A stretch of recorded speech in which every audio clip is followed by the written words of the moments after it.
త్రిశూరులోని కానాడికాపు శ్రీ విష్ణుమాయ ఆలయంలో కాలమే జుతు పట్టు ఉత్సవం మరియు రూపగళం ప్రార్థనా ఉత్సవం శుక్రవారం మరియు శనివారం అక్టోబర్ 10 మరియు 11, 2025న జరుగుతుంది. రూపగళం అనేది దైవిక ప్రపంచం యొక్క భావన. ఈ రూపం సహజ 5 రంగుల పొడులతో పెయింట్ చేయబడింది. సంవత్సరానికి 3 సార్లు నిర్వహించబడే రూపగళం ఇక్కడ ప్రధాన నైవేద్యం. రూపగళం అనేది శివపార్వతుల కుమారుడైన విష్ణుమాయ స్వామి రూపం మరియు అతని పెంపుడు తల్లి కులీవక రూపం యొక్క కలయిక. రూపగళంలో ఉన్న స్వామివారిని ప్రార్థిస్తారు.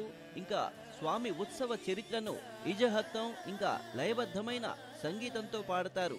సంతోషంతో స్వామివారి రూపగళంకు నృత్యం చేస్తూ వచ్చి తమ నమస్కారాలను అర్పిస్తారు. ఈ ప్రత్యేక ఆచారంలో పాల్గొనడం, రూపగళం తాకటం సర్వాభీష్ట సిద్ధికి శుభప్రదంగా పరిగణించబడుతుంది. కానాడిక్కావు శ్రీ విష్ణుమాయ ఆలయంలో జరిగే రూపగళం వేడుకలో పాల్గొని స్వామివారి ఆశీస్సులు పొందాలని భక్తులను హృదయపూర్వకంగా ఆహ్వానించడం జరుగుతోంది.